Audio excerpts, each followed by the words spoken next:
Hello again, YouTube world. The commission project is back online. Behind the camera we have... It's Wendy. Yeah, and it's Johnny right here. Joyce is still out. I don't know where she's at, you know? She's not fired or anything. She's still around. I don't know.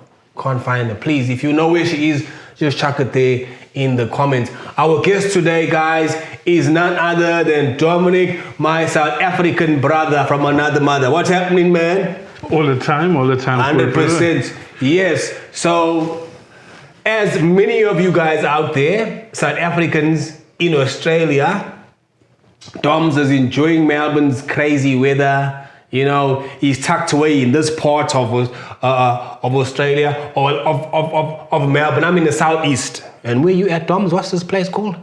This is Wallen. Wallen, is it like the north? The north of Australia, my. yeah. Oh my. Where the sun shines and it doesn't set. Jeez Louise, yeah, past that, is it the west? That west bridge? Yeah, What's it? No, not that with bridge.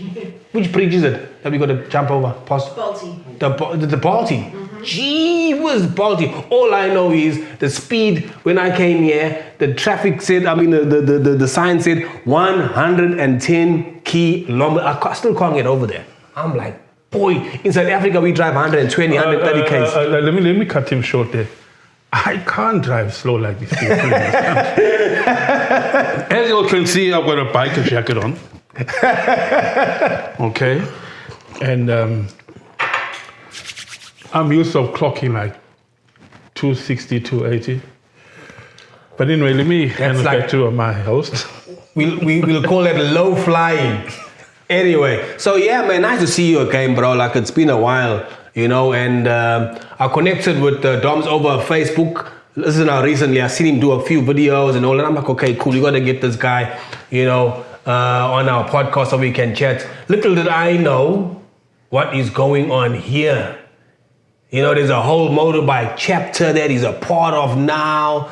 There's so much going on. So the only one who can tell the story is the man himself. From what he did back in South Africa to what he's doing now. In South Africa, I know you are a busy guy. You are never ever a guy to sleep in. You're always on your feet, always doing community stuff, always feeding the hungry, going into all of the dodgy spaces, into the ghettos. I'm from the ghettos in South Africa. He used to come to the ghettos, my friend, and give not runny soup, like quality food to the community. Food that you serve in the restaurant, he'd give the local people. And I appreciate that of Doms. So, yeah, what was that about in South Africa? What got you into that game? Okay, well, I've been riding from 2005. And I belong to a bike club called CMA, Christian Motorcycling Association. And with that, they had a thing called a nappy run, where we used to collect nappies and give it to the underprivileged people. So as time went by, Easter after Easter, you know, I said, you know what? Some kids in the area where I live in Wentworth don't get Easter eggs. So that's true. So I spoke to the president of the club, and I said, listen, I'd like to start an Easter egg run in the area where I live. And but they all know me as Big Dom. They don't call me Big Dom for nothing, okay? So he said, look, Big Dom, if you want to do it, if you can get it off the ground, we can do it. And I started a Easter egg run in Wentworth. And it went on for a few years, and I ended up leaving Christian Motorcycling Association, and I created my own Christian club, which was called Gospel on the Go. You know, and with that, I used to have a food truck called Chow Time. And I used to do catering on all the bike rallies in KZN. In fact, guys used to call me to come and do a work for them in Pongola. Some guys asked me to come do some work for them in Johannesburg because the guys thoroughly enjoyed my curries. And then COVID hit. Oh, that COVID. Okay.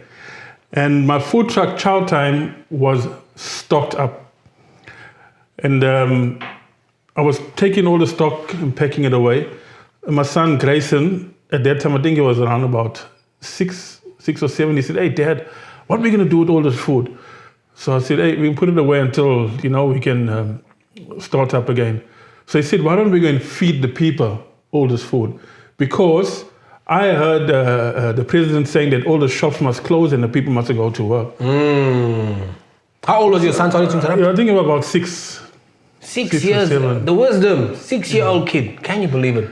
So I took the stuff out of the cupboards, and my daughter Celeste, Grayson and myself, we made a fire at the back of the house, and we cooked, not a very big pot, we cooked for about 100 people, some beans and rice. And I got into my food truck and drove through Wentworth. Don't forget that the government said everyone must stay indoors. It was locked down. Lockdown. But they don't call me Big Dom for nothing. There you go. I got in my food truck and I drove through Wentworth and I pressed my water and I told the people, come and eat. Days went by and I felt convicted because now I'm going against the government rules. So I went to the police station and I confronted the commander of the station. I said, "Good day, sir. My name is Dominic. I own a food truck called Chowtime." He said, "I know very well who you are." So he said, "You're the guy that makes the nice bunnies on the bike rallies. I also ride bike." I said, "Oh, okay. Okay, thanks. No, thanks for the compliment." So I said, "Look, I've been going around feeding the people and I don't want to get a fine. Can I ask your permission?" And this man being a Christian as well, this was his words to me. He said, "Nowhere did the president say the people can't eat." Fair.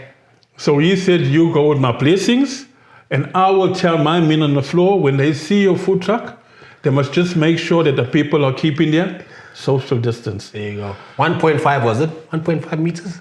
Hey, somewhere else. But when it comes to food, there's no meat.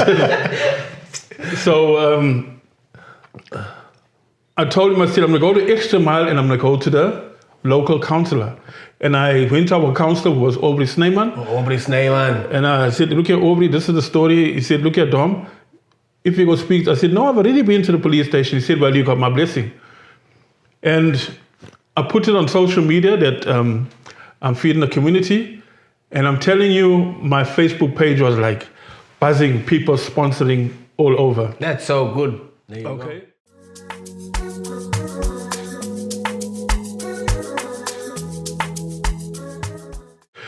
And with that, things happen in life. And I went through a separation, I went through a divorce. And I met someone else. I got remarried, and I'm now in Australia. Ding, ding, ding. And guess what? Exactly what I'm done in South Africa, I'm doing in Australia. I think it's my calling. Yeah, 100%. That's what I agree. Yeah, to a sister community, because the church which I belong to now is called North Church. I've been speaking to the pastor. I said, "Look, Pastor, I'd like to start a feeding effort here in Australia." He got very excited. He said, "Tom, if you can pull it off, we can do it." And time went by, and finally we got a sponsor where we get fruit and we get veg and we get bread that the church now donates to the people in the area. Okay. If you don't mind, I'll just give you all the dates and the times when we please. do that. Yep. Okay. And also we managed to adopt, we call it flats in South Africa. I don't know what they call it here in Australia. Apartments or flats as well, yeah. We managed to adopt a flat where we were given permission. We can go and feed in that flat. So I will be going and I will be feeding in that flat. Here you go. Okay. Come on, guys. That's what we want. Yep, that's what we want. Also with compadres as well. There's another one of our members. His name is Jockey. He said that he'll take me to the places that the people need meals. And him and I will be starting to cook up meals, and we'll be taking meals out to the people on the streets. That's powerful. What's the church called, Toms?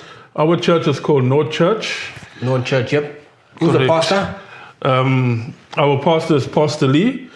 Okay, on a Sunday at 8:30 to 10 a.m., we hand out, we got a food distribution depot. That's on a Sunday. On a Monday from 12 to 2 p.m., you can come and you can collect fruit, veg, and bread. And we've also got some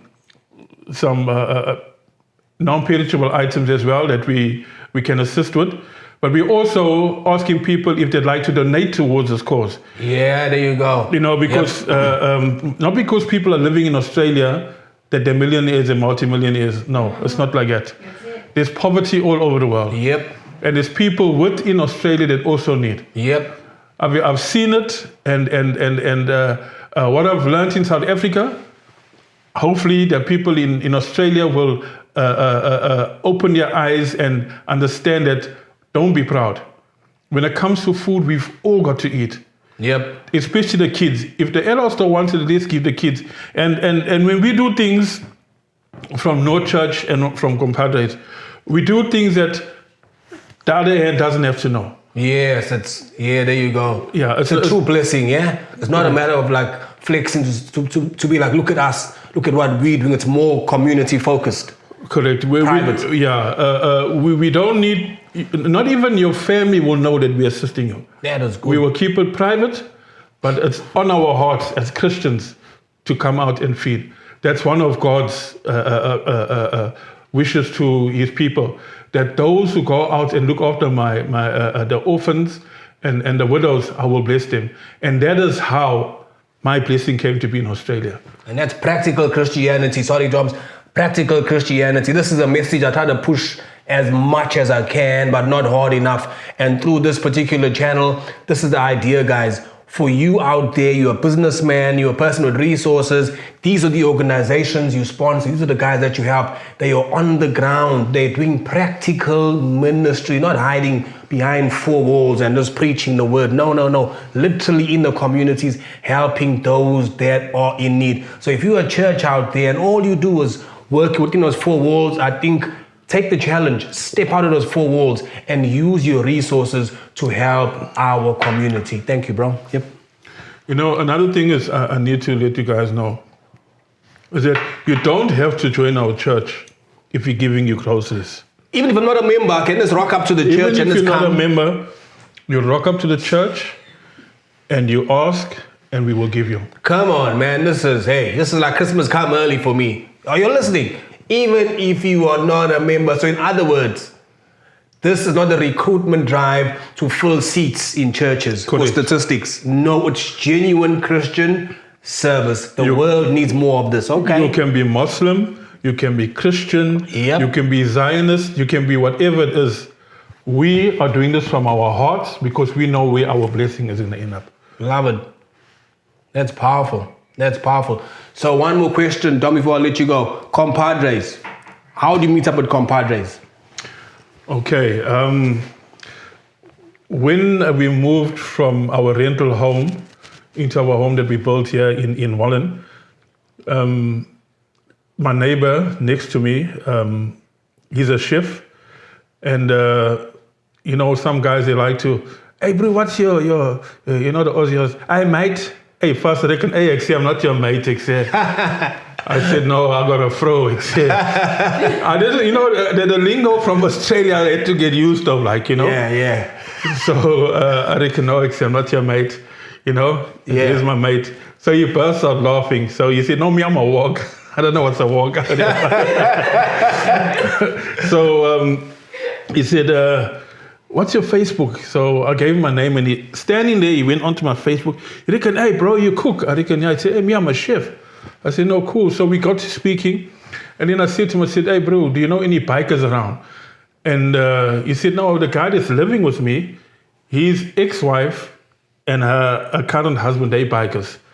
And they ride for a club, and he introduced him to me.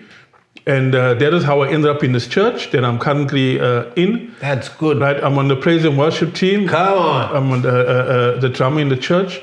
So I'm very active in the church, and I'm very, very proud of this church. Do you know why? Because when I entered this church, this pastor made us feel at home. Wow. When we go to church, you don't have to wear a suit and tie. He tells you, come as you are. Even him too, when you walk into the church, you will not even know he's a pastor. He's a plain and simple man. Yeah, so the gentleman that introduced me to compadres, his name is Graham. His name is known as Rami. He introduced me to the club. And I was a prospect for like almost 8-9 months. And just recently I received my full colors. Nice. Yeah, I'm the acting Sergeant of Arms. They don't call me Big Dom for nothing. There you go.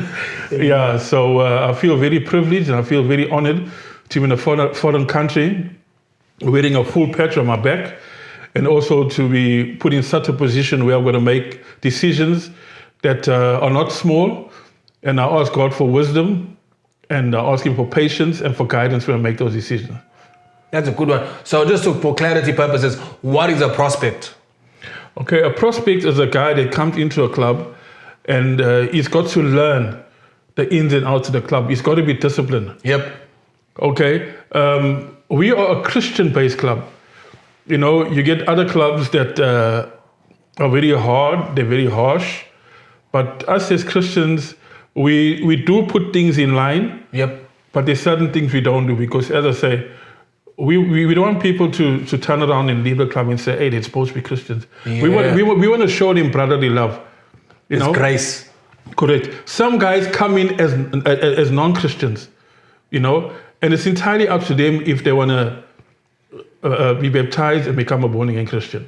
We will not force anyone to join the club to be a Christian. It's entirely up to you. That's where the prospect comes in, and you decide, and then you'll do the discipleship, and then you can take it from there. That is so good. Okay, I like that one.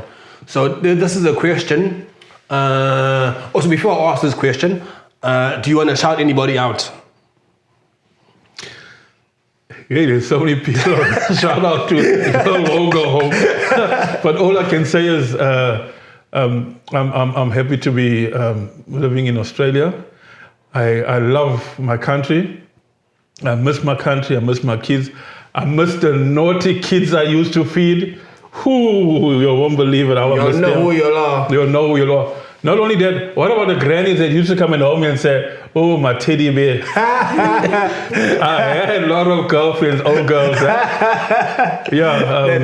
One of my helpers, Auntie Lynn, she passed away. Auntie Betty's still around. And Bev, she helped me out a hell of a lot. She done a lot with helping out with the feeding. It's amazing how when it comes to food and love for the community, how people can reach out in the system. That's true. And even like the ones with the least are able to give. It's amazing, right? So this is it's normally a rejoice question, but obviously she's not here. So I'll let you ask it. How many alarms does it take to wake you up in the morning? Hey, just this morning my vrouw phoned me at 6:30.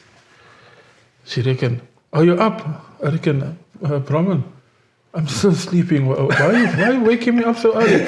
She said, we got to go through the questions they're going to ask you this afternoon. I reckon, hey, Brahman, hold on, man. Hey, you know my wife, she's like, yeah. She's a very good person. Let me tell her something now. She is tops. If I say something, she'll do it. You know? And she is, you see, if we had a cuckoo, whatever they call that thing outside, that folly goes. The rooster. She'll wake up before the rooster, wake the rooster up. Oh yeah, there you go. A virtuous woman, in other words. A virtuous woman. There you go. Yeah, no. I've been blessed with a good wife. So she wakes you up. She wakes me up. Gee, that's the first answer like that we've got, eh? Mm-hmm. She wakes you up. Okay, cool. I think that's cheating though. That's a wise one. If your wife wasn't there, how many alarms would you need to wake up? Hey, don't answer that. Yeah, don't answer that one. Don't let it trick you. Yeah. Anyway, Toms, thanks for the interview, man. We appreciate it. As I said to the other guys before, hoping to get these guys in the southeast where they can come riding and we can get that on film and on tape and let's be a part of what they do. So once again, guys, to the sponsors out there in this part of the world, we can have all of the information set up you'll know exactly what Facebook page to go to, what links to click on, just to support them. And I cannot express this any more than what I'm doing now. Support initiatives on the ground who are helping our local people. It's your support that helps empower our communities, and we prevent our young people going to detention facilities. Let's reverse engineer this thing. We're using too much money to keep them locked up. Let's use more money or less money to just support them to prevent that. Okay? Anyway, so the churches, please guys, catch a wake up. Let's use these resources to help our people. The Commission Project is out. Peace.